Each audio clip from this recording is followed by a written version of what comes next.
September ini. Selanjutnya menerangkan bahwa tindakan yang telah dilakukan di Jakarta terhadap Dewan Jenderal akan diikuti oleh tindakan-tindakan di seluruh Indonesia.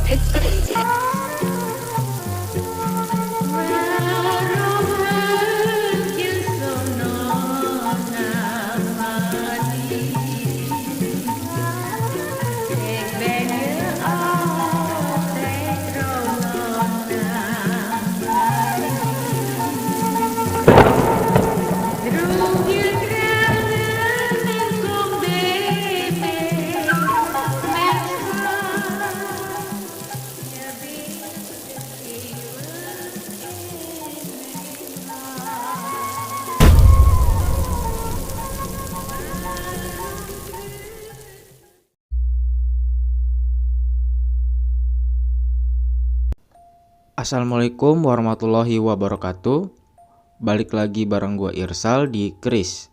Kali ini kita lagi ada di segmen Radio Mistis. Dan di segmen ini gue bakal bawain cerita yang kita ambil dari tweet Twitter dan cerita kiriman dari sobat Mystic Hunter. Dan di episode kali ini gue bakal bawain cerita yang dikutip dari laman website jurnalmedan.com.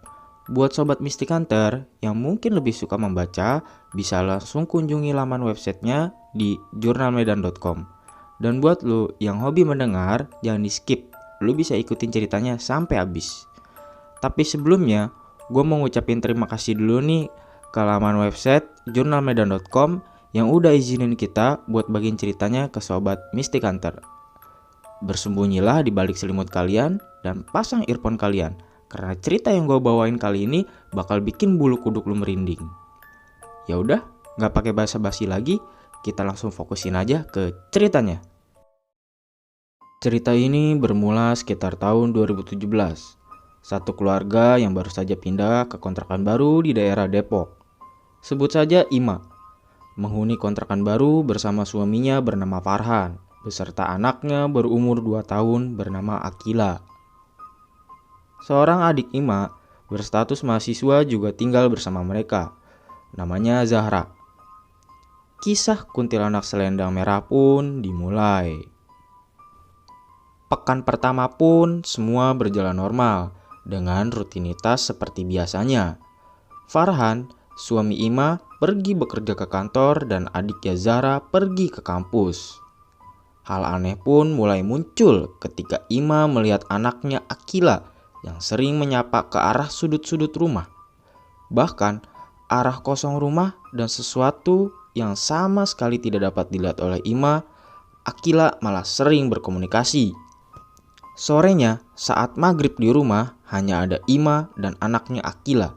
Saat memakaikan baju ke Akila, tiba-tiba ia menyapa ke arah ke jendela sambil bilang, "Gak ikut." Sontak Ima pun kaget dan merasa kebingungan. "Itu kakak ngajakin main," ujar Akila. Semakin heran, Ima pun melihat anaknya seperti berinteraksi dengan seseorang. Tapi ia membuang jauh-jauh pikiran negatifnya. Mungkin saja anaknya sedang berimajinasi seperti anak kecil biasanya. Namun kejanggalan tidak berhenti sampai di situ. Ketika Ima ingin menutup jendela dan gorden rumahnya, ia meletakkan Akila di ruang tamu. Ima berharap Akila bisa menonton TV dan bermain. Namun saat kembali, Ima melihat Akila sedang bermain dengan seseorang, tapi tidak terlihat wujudnya. Sedikit panik, Ima pun langsung bertanya, "Lagi main sama siapa, nak?" tanya Ima. Kemudian anaknya pun menjawab, "Lagi main sama nenek," kata Akila. Ima pun langsung merinding dan pikirannya sangat kacau. Batin Ima belum selesai bergulat tentang anaknya yang bermain dengan sosok gaib. Tiba-tiba terdengar seperti suara pagar yang dibuka oleh seseorang dan berusaha untuk masuk.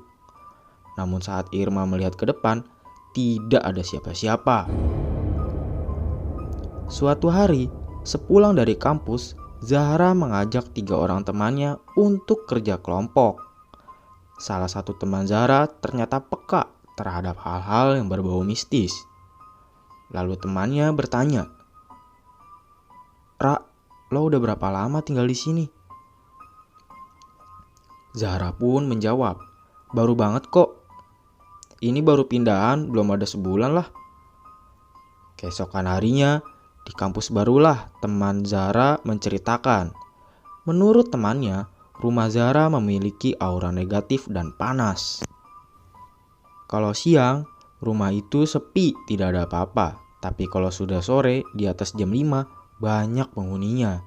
Dan kalau malam, sering terdengar ada suara di tembok. Akila juga selalu menangis tiap malam.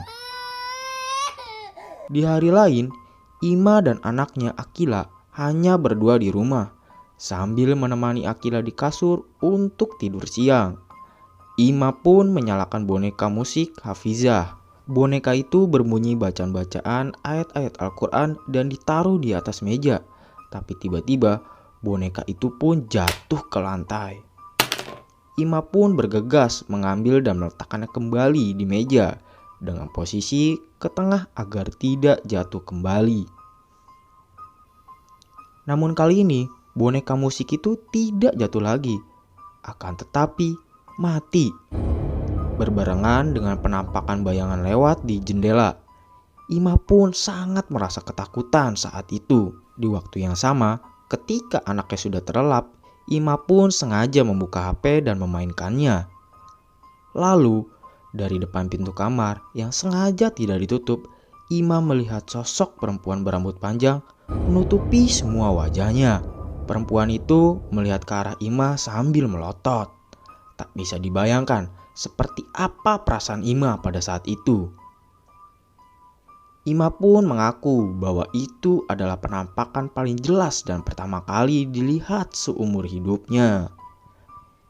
Ima pun gemetaran dan tidak tahu mau berbuat apa-apa. Ia langsung mengambil Akila dan memeluknya untuk melindunginya. Setelah berpikir jernih, Ima pun langsung menelpon suami dan adiknya agar segera pulang. Malam harinya, Ima, Zahra, dan Akila sedang menonton TV dengan posisi Akila duduk di bawah. Saat bermain, Akila meletakkan boneka mainannya. Anehnya, boneka itu berjalan sendiri menuju arah dapur. Melihat hal itu, Akila pun menyusul bonekanya. Namun Ima pun bertanya, "Heh, nak, mau kemana nak?" Tanya Ima yang sedang kebingungan. Tiba-tiba mati lampu. Rumah pun menjadi gelap gulita. Akila pun langsung menangis. Ima pun langsung mencari keberadaan Akila dan menggunakan senter HP. Di kegelapan, Ima melihat penampakan laki-laki sedang telanjang bulat. Laki-laki itu berambut gondrong, kurus, jangkung, menghadap Akila yang sedang menangis saat itu. Ima pun langsung menggendong Akila dan berlari. Mereka pun terjatuh karena rumah yang gelap menyebabkan kepala anaknya terpentok meja dan luka. Di sisi lain, Zahra berusaha untuk mencari keberadaan si kiring lampu untuk menyalakannya kembali. Peristiwa lain terjadi saat Minggu siang. Pada saat itu Ima sedang mandi jam 1 siang. Tiba-tiba Ima mendengar dengan jelas suara orang tertawa. Lama-kelamaan suara itu semakin nyaring, semakin kencang.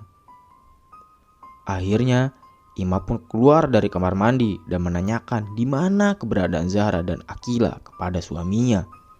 Ternyata saat itu Zahra dan Akila sedang berada di luar. Ima pun lantas bingung, siapa pemilik suara yang ketawa terbahak-bahak tadi? Dan sekarang giliran suaminya Farhan yang mendapatkan keganjalan-keganjalan saat berada di kamar mandi. Farhan pun kemudian melihat gumpalan rambut di saluran air dan bertanya kepada Ima, "Ini rambut kamu rontok banyak banget, kamu kenapa?" Setelah diperiksa oleh Ima, ternyata itu sama sekali bukan rambut miliknya. Karena rambut yang di kamar mandi itu hitam, sementara rambut Ima berwarna coklat. Setelah itu, mereka juga melihat ada bekas kaki yang masih basah keluar dari kamar mandi menuju pintu keluar rumah. Mereka pun penasaran dan mencocokkan kaki, tapi satu pun dari kaki mereka tidak ada yang pas. Suatu malam, setelah Isya, Zahra kembali ke rumah dengan menggunakan Gojek. Dari dalam, Farhan pun langsung keluar rumah untuk membukakan pagar rumah sambil menggendong Akila. Saat Farhan ingin menutup gerbang, si Akila terlihat menunjuk-nunjuk ke atap dan Farhan pun bingung. Farhan pun ikut melihat ke arah atap.